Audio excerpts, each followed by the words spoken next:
It's Diop here with the Black Filmmakers Matter podcast. And today we have the great and awesome Tristan Barrocks. Welcome, Tristan. Hey, thank you for allowing me on here, Corona. I really appreciate it, and I'm excited for our conversation. Awesome. So earlier I told you I was looking at your awesome website. And if you guys can see, it's ticker taping at the bottom of the screen. Tristan, your mission statement is, and let me get this right, stories that move culture. Yeah. Can you talk to us more about that, please?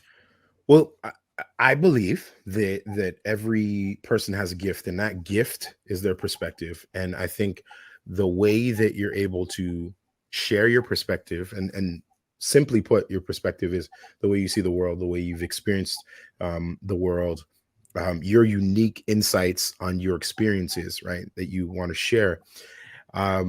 The greatest vehicle, or one of the greatest vehicles to do that, are stories, right? From time immemorial, the way that we taught our history, our culture, our legacy, was through stories, through a campfire, building a campfire and telling stories about Nancy, about freeing slaves, to great kings and queens of times gone by, right, in Africa or in Europe or wherever else, right?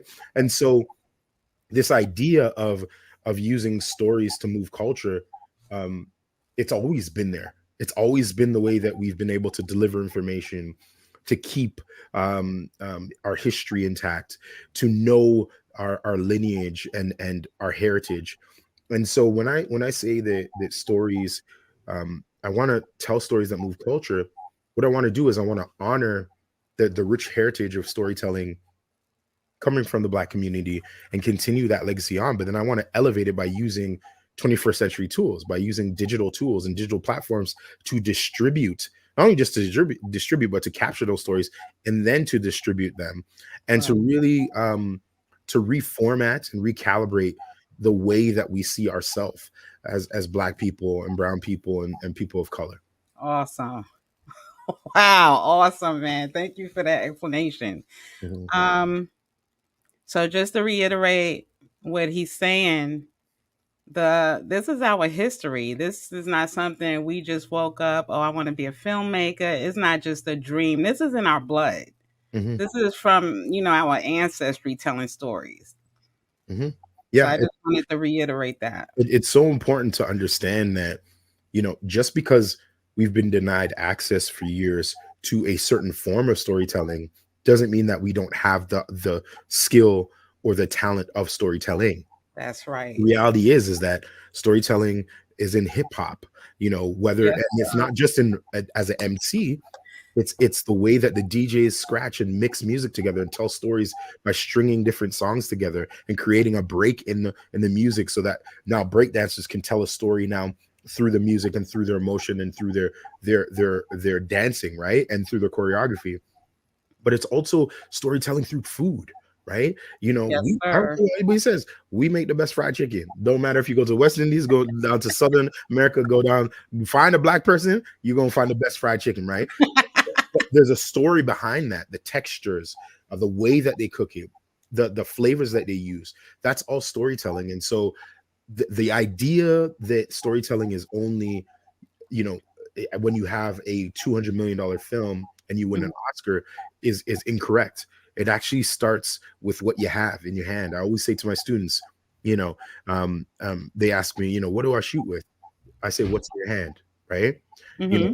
There's an ancient text in the Bible that has Moses, and Moses is by the Red Sea, and he's like, man, the Red Sea is here, and then the Egyptians are coming for us. What am I supposed to do, God? Right. And God goes, what's in your hand, right? And so I challenge every Black creative not to look at what they don't have, but to look at what they do have and tell stories from that vantage point with the tools they have. Yes, sir. And when you say students, are you a teacher? I was going to ask you, why aren't you teaching? Yeah. So I am a teacher. I teach part-time at Seneca College Polytechnical Institute in Toronto, Canada. Nice. And I love doing that. I teach students how to use video and cinematography and digital storytelling in order to connect with their target audiences, more from a marketing standpoint. Right. the same principles I'm teaching them in that capacity can be used to galvanize a community together, to get people passionate or really engaged with a certain topic or place or thing. And so these principles are universal principles. It's just a matter of how you apply them. Okay. All right. So as a teacher, then you know that there are things missing in our communities. Yeah. Um, what do you think as adults or as teachers, educators, we can bring to the table for these youngins who are trying to do what we're doing, but don't have the tools? Yeah. Like, Yeah. No, I love that question, Corona. I think, the first thing that we can do is we can acknowledge the barriers. I think it's important to acknowledge, hey, listen, growing up, I grew up in the inner city of Toronto. I didn't have the same, sorry, I didn't have the same accessibility that my white counterpart had in terms of access points to the industry, right? right, So for them, their access point was, well, my uncle was a producer, so I learned how to, I got to be a cinematographer. I got to see how films were made when I was 11 years old. Well, right. I didn't get that. My parents, we grew up in the hood. We grew up in a co-op, Yes, right? sir. And Yes. so we didn't have access to that. So that's a barrier, right? Okay, Mhm. we know the barrier now. So then now, how do we solve that barrier? Well, first, the next step is we have to create environments where we are bringing people like myself and others that have the skills, the requisite skills to show what's actually possible. Because oftentimes it's not about having to buy a $5,000 camera and giving it to a 15-year-old. They're probably Yes. not have to. Yes. They're probably not going to be able to do that, right? Mhm. But the problem is that if they can't see it, then it's hard for them to now visualize it internally in their mind, right? The reason why I started out in this industry is because I saw Denzel, I saw Glory, and Okay. Philadelphia. And I said, I'm going to be the next Denzel Washington. And I love acting. And I realized very quickly, I'm never going to be the next Denzel Washington because Denzel's one of one. He's amazing. But what Right. that did do was it gave me a spark to now investigate what is story. Why is it so unique when Denzel tells a story through the character that he's playing? I Mhm. want to do that. How can I do that? How can I access that? But I would have never had that spark or that interest if I didn't Mhm. see it first. And so, yes, we acknowledge the barrier. The next step is we have to show and not just tell, right? We have to show the students and the kids of the next generation that are coming up, this is what's possible. Do you That's know that you don't have to be an actor? You could be a producer, and producers actually get paid better than actors, and they actually right. control the narrative, and they're actually the ones that buy the scripts, and they actually hire the writers, and they hire the directors and the DPs and the grips and the lighting techs. So would you rather just be handed the script, or do you want to be a part of developing the narrative and the story? That's right. That's right. I found that out myself. I've only been doing this maybe like 6, 7 years. So Okay. I still call myself a newbie compared to you guys. I love it. I love it.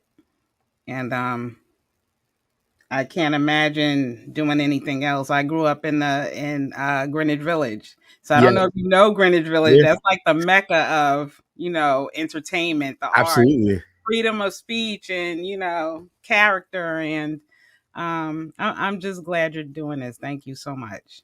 Thank you. No, it's my pleasure, and I think it's another thing that's really important is that we we we when I say we, the Mhm. professionals or the individuals that have experiences that maybe worked for Oprah or directed a film or been in film festivals or are screenwriters or whatever else, we need to understand the importance Mhm. and the extreme um necessity of us being able to give back to the Black community, because the reality is that if we don't give back and we don't create opportunities and vehicles for the next person to come behind us, Mhm. then we're going to die with that information, and it's going to make it that much more challenging for the next person coming up, because they're now going to make the same mistakes. They're not going to have the information to be able to streamline it. And if we look at other communities and we look in with Mhm. other yeah, with other communities, other cultures, the first thing they do is they pass on knowledge. Why? Because Right. knowledge is the way that's the foundation of success and being able to be successful and make the right decisions. And Yes. so as professionals, we have a responsibility, an obligation, and it's a great obligation. I look at it as a blessing to be able to give what I know and what I have to the next generation. Wow, you awesome, man. You awesome. God put you in the right place, man. Thank you so much. I appreciate it. Can you tell me? Let me ask you something simple. What's your favorite genre? My favorite genre, the one that made me fall in love with cinema, Right. documentaries. Documentaries, Okay. yeah. But the one that I would say I often, I just binge it like I'm eating a bag of Skittles is definitely action adventure, but heavy into fantasy. I love fantasy. I love, Okay.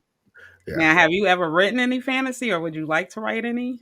That's the thing that's really interesting is like I have never written fantasy, but I Okay. would love to write fantasy. And I think a part of the reason why I haven't written fantasy or sci-fi or anything like that is because Mhm. I love narrative stories, right? So I love sort of like um, you know, um, Mhm. what's his name now? The director, Barry Jenkins or Ava Okay. DuVernay, and some of the narrative films that they're able to write and direct, Mhm. and so they mean so much to me. And I think a part of it for me is like as a black filmmaker, a black creative, I Yes. don't know if we I don't know if we can afford to make only fantasy stuff. And I know that sounds kind of weird. I want to see fantasy stuff, and Right. want I want black filmmakers to make whatever they envision in their mind. But for Mhm. me, I feel like we're at a place where we can't afford to just make things that only allow us to escape, because it feels like everything, whether it's our music or our food or whatever else, it's kind of escapism. And so I really like Right. making and telling stories that are more grounded in reality, to Mhm. show sort of where a character starts and then their journey of redemption or their journey of transformation. Because I Right. feel that has more of a through line to the reality of who we are as people than Right. making another superhero movie, which I love superhero movies. I just, Mhm. for me, if that's the best thing for our communities to see. Yeah, and we're more than athletic. Yeah, We're brain too. We're not yeah, just brawn and speed and yeah, I would like to see a little more, dramas and, yeah, and maybe even for the females, Hallmark, black yeah, Hallmark channels and, see us do what everybody else is doing. absolutely. More of that. And instead of the gangster movies and the reality shows and yeah, you're right. And a part of it, a part of it, the way I look at it is, if you raise a child, right? Everybody knows you raise a child, um, and you only give them fast food, or you only give them sugary drinks, or you only give them, salty French fries or whatever else, Right. then they're going to think that's the best thing in the world because that's the only thing they've been exposed to, right? Okay. But when you take them to a gourmet restaurant and they get a gourmet home, grass-fed burger, or maybe it's, a veggie burger and it was presented so well, or whatever else, right? Right. Initially, if they taste that compared to the fast food they've been eating, they're not going to like it. But if they were raised on it, then Right. they would think that that's the best thing and the fast food is the crap, right? And Yeah. so I think oftentimes we're in a really unique space where it's like what we're getting paid for Okay. oftentimes is things that speak to the deep depths of black trauma and Okay. black victimhood, Right. or black anarchy and aggression and stereotypes. And Mhm.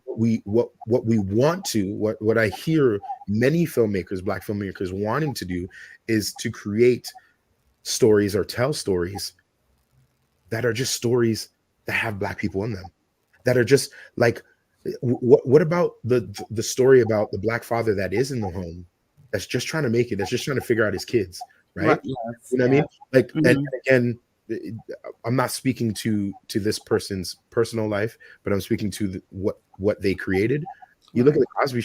the Cosby Show was just showing a middle class black family, right? It's Yeah. like, tell me the last Cosby Show. I guess you could say blackish, but now that's off the air. So now Yes. we're going to replace it, right? And that was on the air for many years. Why? Because people just want to see regular black folk trying to figure it out. You know what I mean? We have Right. so many shows and so many types of IP of regular white folk, and Jewish folk, and Indian folk, and Asian folk just figuring it out, and that's cool. Yes, sir. But for some reason, we got to be, we got to be sometimes seen in a light that Right. almost creates a character of what Mhm. black culture is instead of the actual soul and authentic experience of what blackness is. Okay. That reminds me of a filmmaker I interviewed maybe 2 weeks ago, and he's from the UK. And I asked him what were the differences between our movies and their movies, actors, whatever. Mm. And he said, we are so far behind. So if we feel in America we're behind, can you imagine like blacks in the UK and overseas? Because he said they're just making like Boys in the Hood. Yeah, yeah. I mean, again, like Top Boy, right? You look at Top Boy. That's a Yeah. great example. And it's not. Here's my thing. What I want to be clear about is that there's room and space for all types of genres and all types Yes, of sir. stories. Yes. My thing is, I always judge anything that's created by, is it really truly coming from an authentic place, or is it Mhm. coming from a place of creative commercialism, right? And even for myself, when I'm writing things, even if I know I'm writing something for more of a mainstream audience, I still Mhm. want to put some of myself in it, because I still want to be able to sit back and say I made that. I don't Right. wanna just say, "Oh, I got a bag." Like, the new thing is like, "Oh, well, if you get a bag, then, you can sell that and it doesn't matter." But, okay, if you get a bag, you can't you can't go to sleep with a bag. Right. You can't die with a bag, right? That bag has to be spent. So why not create dope content that's authentic to your experience, that also elevates and pushes and challenges the stereotypical culture and nature of black entertainment, and at the same time still get a bag because people still want to see it. So that's the only part that I push back on. Okay. So this is beautiful because we're getting a piece of history with filmmaking. This Yeah. is awesome, man. Kid in the candy store. I always say that talking to you guys. Kid in the candy store. So are you working on anything now? Yeah, yeah, I'm working on a few different projects. I have a short film called Sugar Dumpling, which I'm working on. It's a film that stars an amazing actress by the name of Chantal Riley.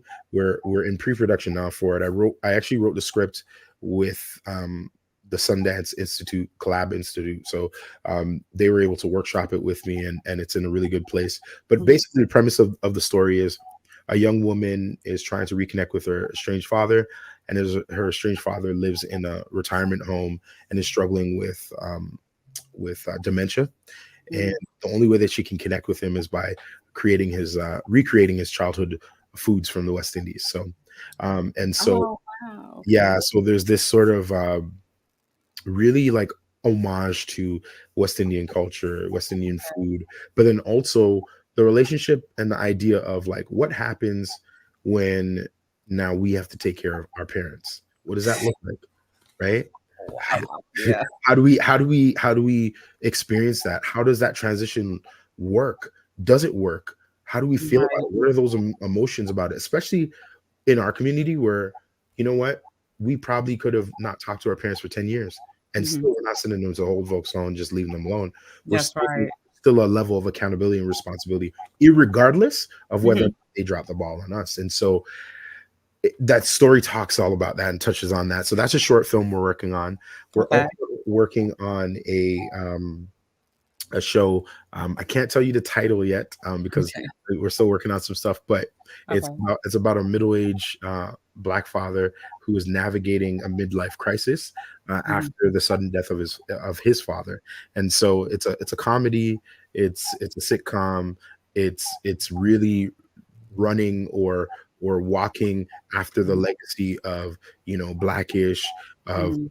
My Wife and Kids, of the Cosby Okay. Show, of all those sort of really strong black male leads, but at the same Mhm. time leaning into the fact that it's going to be centered in Toronto, and it's going to be more of a Canadian comedic vibe, but at the same time, it'll be relatable and universal to a lot of different people. So we're working on a few of those things as well, and so we're really excited just about the different projects that we have on our slate. Okay, awesome. Oh, between me and you, I'm working on a comedy too.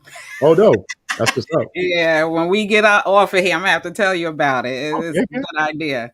yeah, yeah, It's absolutely, different. absolutely. So, before I let you go, and I hate letting you go because you are like full of information. No worries. Is there anything that you could talk to the young people about? Any advice or three things you think they should do to start their career? Yeah, I think the first thing that you should do to start your career is start today, right? Like that's the first thing, is just to start today. How do you start today? Well, you got a pen, you got a piece of paper, right? You start writing down your ideas, right? Jotting down your ideas. You start being proactive about your career. The film and television industry is a very unique industry. The entertainment industry in general is a unique industry, because it's one of the few industries where you can walk into today at age 17, 18, 19, and within 4 or 5 years of working really hard, maybe even 3 years, you can have a real career and be right in the middle of where you need to be in terms of your career. And so oftentimes I encourage people, yes, go to school. If you want to go to college, you want to go to university, that's dope. But Mhm. if this, this is your thing, start today. Start writing, start planning, start prepping. There's a YouTube channel that I tell everybody to watch because it's the best YouTube channel for filmmakers. It's called Film Courage. Film Courage. Film Okay. Courage. That's an amazing, amazing resource and podcast that gives you information every single day, several different videos about writing, about the business side of, about the creative side, all the sides that come to being in this industry, right? But then number two, I think that it's super important to have clarity.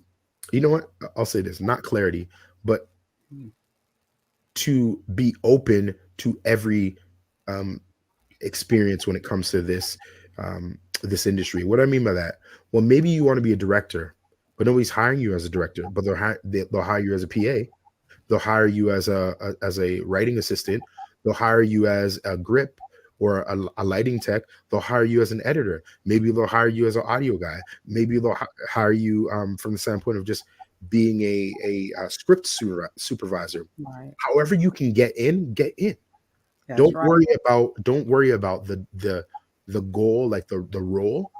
But actually, I just came up with something. Don't worry about the role. Worry about the goal. Your goal is to be in the industry. Your goal is to be a working director. Well, guess what? The director has to lead all facets of the production.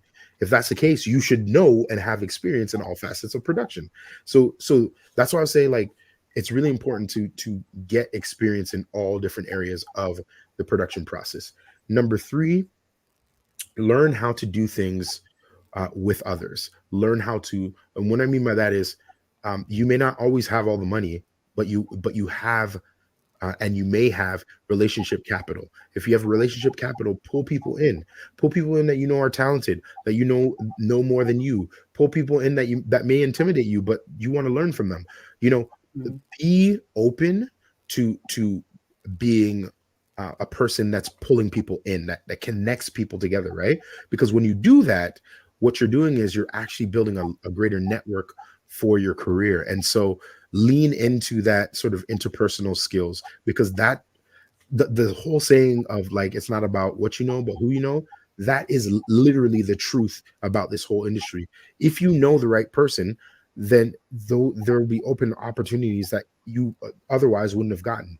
And so the quicker you understand that people buy from people they like, people hire people they like, which means you have to build relationships and connections with people, the quicker your career will grow and you'll get more opportunities. And guys, Tristan, I can't make this important enough, is make those relationships. You guys don't understand. When you make good relationships, a lot of times money isn't the factor. Hmm.